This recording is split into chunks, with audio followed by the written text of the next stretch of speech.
Boruto revelou seu próximo vilão, e o nome dela é Akebi Otsutsuki. Isso já era esperado há muito tempo, desde que Amado explicou seu plano para ressuscitar sua filha Akebi, que morreu de uma doença há mais de 15 anos, no mesmo ano em que Boruto nasceu. Esse detalhe é muito importante, mas vamos voltar a ele mais tarde. No capítulo 18, esse plano foi explicado em detalhes. Amado disse que criou um corpo novo para Akebi habitar, o que ele chama de vaso de ressurreição. Tudo o que ele precisa é que Kawaki implante nesse vaso o Karma, que agora contém os dados de Akebi. O que é interessante é o que ele diz em seguida, que ele falhou em recriar a alma dela, pois isso é um ato permitido apenas aos deuses. O ponto principal aqui é a palavra criar, que coloca o verdadeiro plano de Amado em perspectiva. Todo fã acredita que Amado pretende ressuscitar Akebi, ou seja, trazê-la de volta dos mortos. Faz sentido, já que ele mesmo disse no capítulo 75 que pretende trazer sua filha de volta à vida. O problema com esse plano é que ele não faz sentido nesse contexto, e vou explicar por quê. O selo Karma não traz a pessoa de volta dos mortos, ele impede que elas morram, como foi explicado por Momoshiki no capítulo 67. Além de ser um receptáculo para a alma, um vaso também serve como âncora para o mundo dos vivos. E claro que ancora a alma ao vaso é o selo Karma. É por isso que perder o vaso resulta na extinção imediata da alma, como aconteceu com Ishiki. Devemos lembrar que todo o plano para derrotar Ishiki dependia fortemente de remover o selo Karma de Kawaki.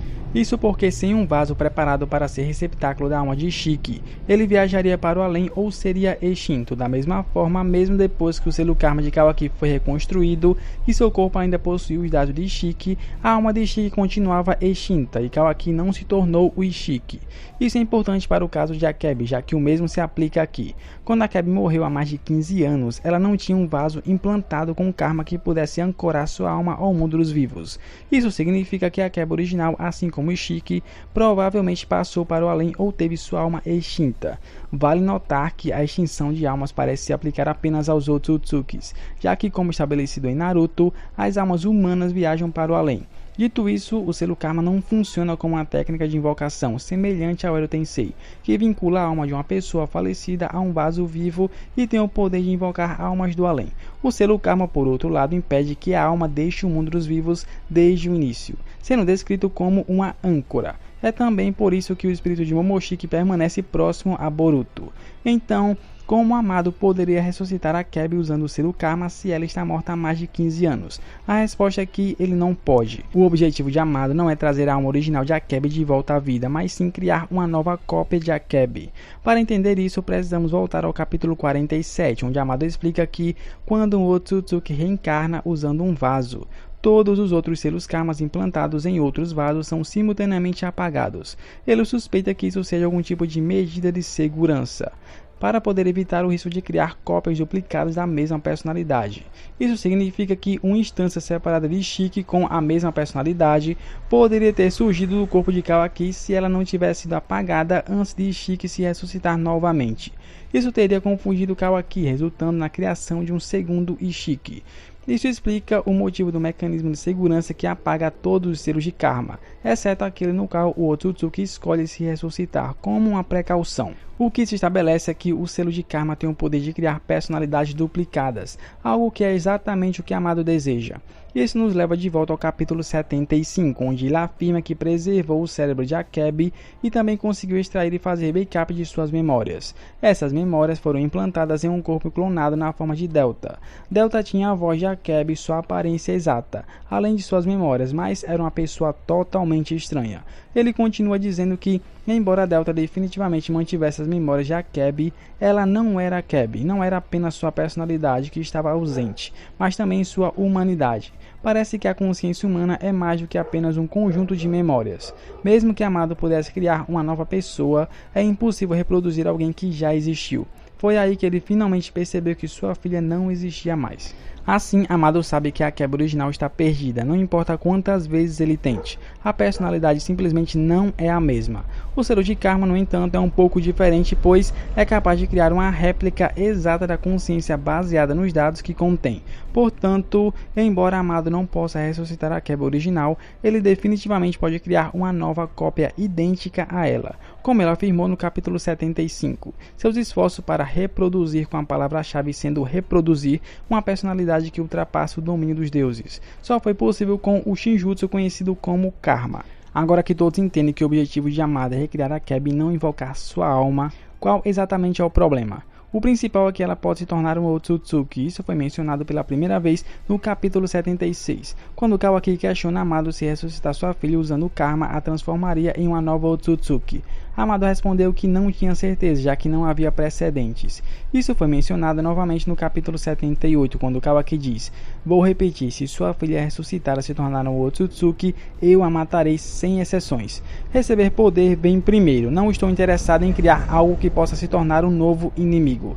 Isso pode parecer confuso, pois por que ressuscitar a Kybe usando um selo de Karma que contém seus dados humanos criaria uma nova Otsutsuki? Bom, isso remonta a uma das mecânicas do Karma. Kawaki ser 100% Otsutsuki está relacionado a isso, algo que é parcialmente suportado pelo mangá. Isso foi no capítulo 72, quando o Code disse que tanto Boruto quanto Kawaki são totalmente Otsutsukis, o que não deveria ser o caso, já que os dados de Ishiki na forma do Karma foram removidos do corpo de Kawaki antes de serem completamente extraídos. Esse é todo o motivo pelo qual Ishiki foi forçado a ressuscitar no corpo moribundo de Jigen em vez do de Kawaki. Ou Kishimoto se esqueceu desse fato, o que eu duvido, ou pode ser o caso de ele ter criado uma nova mecânica que permitisse isso devido ao Karma reconstruído.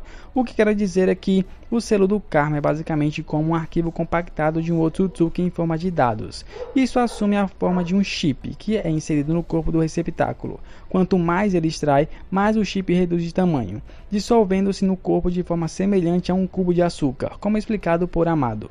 Isso também significa que a maior parte do selo do Karma foi extraído para Kawaki e Boruto, já que ambos estavam 80% Otsutsuki no momento em que o selo de Kawaki foi removido. Isso foi mostrado no mangá quando Momoshiki explicou que usou os 18% restantes do chip de dados para reconstruir os órgãos danificados de Boruto, o que significa que Boruto tinha alcançado 82% de extração naquele ponto da história.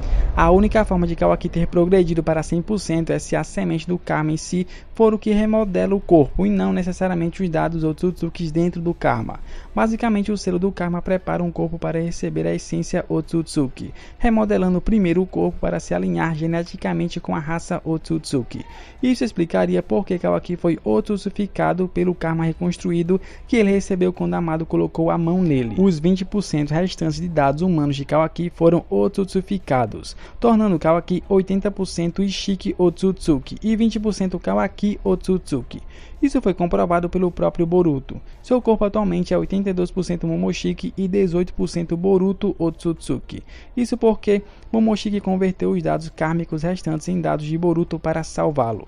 Assim, o Karma tem o poder de remodelar os dados de alguém para corresponder às outras espécies, enquanto mantém o espectro central do gene Otsutsuki intacto. Portanto, também pode ser o caso de que o Karma seja capaz de remodelar os dados de outra espécie para corresponder aos dos Otsutsukis, o que ele pode ter feito ao usar como base os dados Otsutsuki já existentes no corpo de Kawaki. Considerando que o selo de Karma tem a capacidade de Otsutsificar o corpo de alguém, é razoável supor que o corpo de Delta também possa ser Otsutsificado por esse Karma. Isso, é claro, a transformaria em Otsutsuki, mas isso não significa necessariamente que ela seria má. Isso, no entanto, não importa para Kawaki, já que ele quer erradicar a raça Otsutsuki como um todo, independentemente de a pessoa ser boa ou má. Mas no contexto de Delta, se tornar uma vilã há uma possibilidade. Existe outra revelação importante no capítulo 75, que é a linha do tempo da morte de Delta. Isso é muito significativo, já que o conceito de reencarnação requer tanto a morte quanto o renascimento, que na maioria dos casos acontecem em proximidade temporal.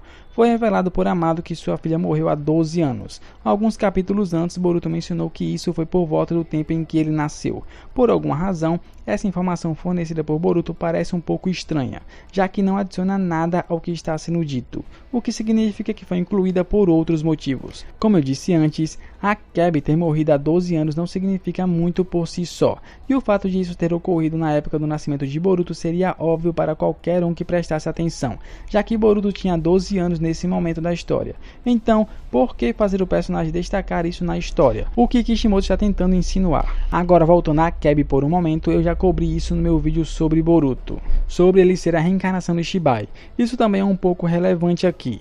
Veja, o que também foi revelado nesse capítulo é que ela sofria de uma doença terrível, cuja causa era desconhecida, e nenhum remédio ou cura era eficaz. Era tão enigmático que todos os médicos desistiram.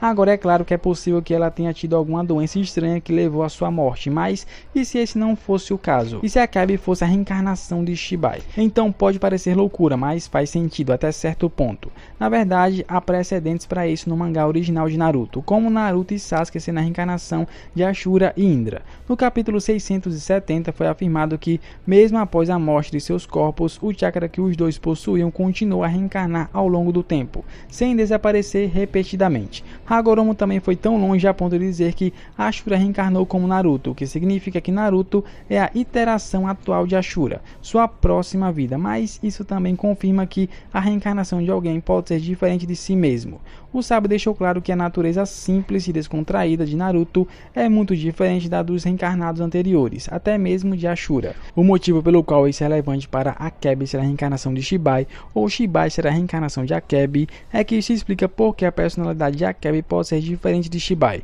mesmo sendo a reencarnação dele. O corpo físico em si não é o que importa, o mais importante é a alma. Agora, com isso dito, a alma também está ligada ao chakra, como afirmado por Hagoromo, o que significa que Akebi possui o chakra poderoso de Shibai. Esse chakra poderoso também pode ter sido o que levou à morte de Akebi, já que seu corpo humano não era compatível com a energia de Shibai, resultando na doença desconhecida que ninguém conseguiu identificar. Isso faz muito sentido, considerando como Ashura e Indra reencarnaram, sempre através de seus próprios descendentes genéticos, como os Shinjus, os Umakis e Uchihas. Embora o conflito em si fosse mais entre os dois irmãos, cujas almas reencarnavam através do chakra, eles sempre escolheram seus próprios descendentes. Mas por quê? Acredito que isso tenha algo a ver com compatibilidade genética ou ressonância de ondas. Isso é semelhante ao fato de nem todos serem compatíveis com o karma, razão pela qual levou milhares de anos para Ishiki encontrar um receptáculo adequado. O mesmo se aplica ao processo de reencarnação. Então, digamos que ainda fosse a reencarnação de Shibai, possuindo seu chakra, e agora ela tem um corpo Otsutsuki capaz de utilizar esse poder. O que exatamente isso significa? É possível que tenhamos um novo vilão para enfrentar. Agora, para ser honesto, não tenho tanta certeza sobre a ideia de Shibai, já que também pode ser o caso de que o que restou da essência de Ishiki no karma reconstruído de Kawaki simplesmente tenha se fundido com os dados de Akebi, criando assim uma nova personalidade. Isso, é claro, é um pouco menos absurdo do que a ideia de reencarnação de Shibai, então pode realmente acontecer. Mas o que vocês acham de tudo isso? Faz sentido, não faz? Comenta aí o que vocês acham. Se você gostou desse vídeo, deixa o seu like, se inscreva no canal e, claro, ative o sininho para não perder os próximos vídeos. Muito obrigado por terem visto até aqui. Valeu!